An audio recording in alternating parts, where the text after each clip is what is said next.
Hey, what is going on, guys, and welcome back to the channel. Today we're checking out the X-Men Fall of the Mutants Omnibus. You know I love my mutants, so I'm very excited to take a look at this one. So without further ado, let's take a look at the book. Here is the cover that I went with. As you can see, it's got a depiction of all of the mutants who have fallen, although it might not be so literal in the actual story. And we've got a nice spine here, as well as the X-Men books usually do, actually, so good job on the X-Men books for, some good spine continuity. Here is the back of the book, which says 3 teams of X-Men, 3 tales of tragedy, and features some awesome Storm artwork. Alright, now let's hop into the actual book here. First of all, what does this collect? Well, this collects the New Mutants number 55 through 61, the Uncanny X-Men number 220 to 227, X-Factor number 18 to 26, Captain America number 339, Daredevil 252, Fantastic Four 312, Incredible Hulk 336 to 337,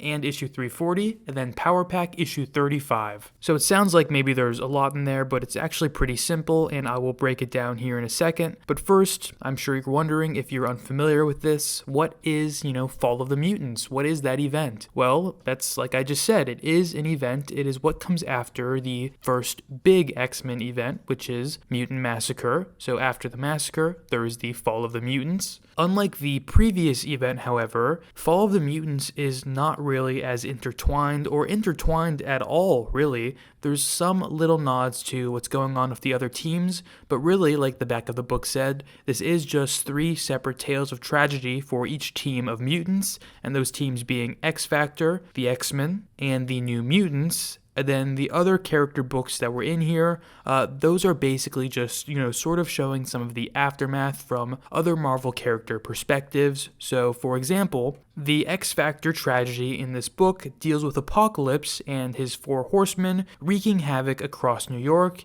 and some other parts of the United States as well, but that's really only in the Captain America issue. But anyway, what we get in those issues is, sort of just a glance from, for example, Daredevil's perspective. There's a really awesome issue by Ann Nocenti in here that really just shows what Daredevil is doing as New York is being attacked by Apocalypse and his Horsemen. Awesome issue, by the way. It really shows like the pulse of New York and their terror as everything's happening. But anyway, so that X-Factor storyline covers, the Archangel stuff a little bit. It covers a lot of the relationship between Jean Grey and Cyclops and sort of reeling in the aftermath of his discovery about Madeline Pryor and how she's missing and his baby's missing, and he wasn't sure if he had just imagined the whole thing or whatnot. It was good like psychological insight to Cyclops, who's a character that I've warmed up to a lot more recently.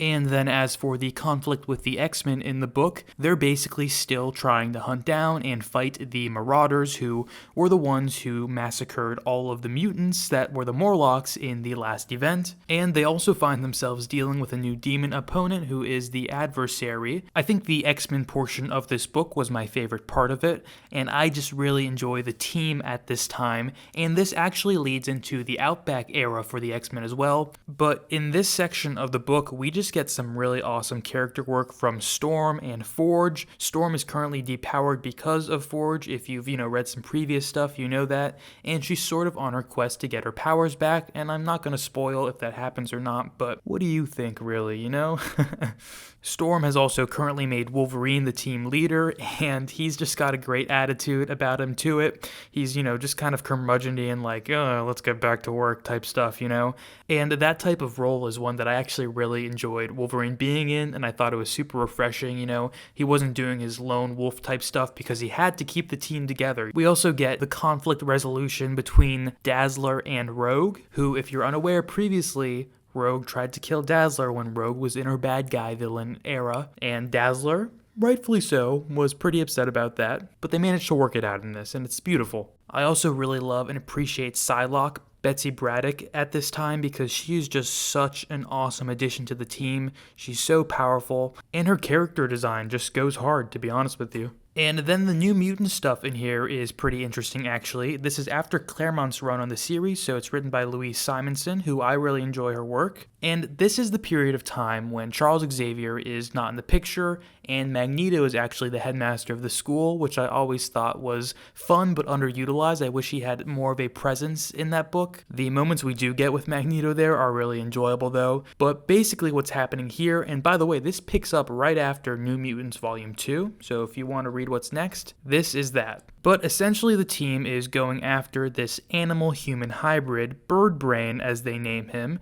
and they're trying to figure out if he's a mutant first of all, and then they're just trying to figure out if he can, communicate with them, and Doug eventually does speak with him, sort of deciphers the language and whatnot, and they find out that he was created by kind of this mad scientist guy who works for the right, which is like the bigoted, radical mutant hate group that Cameron Hodge leads, who's also the PR guy for X Factor, but X Factor is an insane idea anyway, and I think you'll realize that in the book, and it's kind of enjoyable because all the time in the book, they're like, hey, isn't X Factor a bad idea? Because if you're unfamiliar with it, in X Factor, they are basically saying they're not mutants, but they're mutant hunters, and the PR that they put out is like, mutants are bad, because they're trying to get people to call in about mutants so that they can actually go and save them, but really it just makes people hate mutants even more. Anyway, back to the New Mutants. They end up going to this mad scientist guy, and there's a bunch of other animal hybrid creations, and there is a terrible tragedy that occurs in this fight, which I won't spoil because it is actually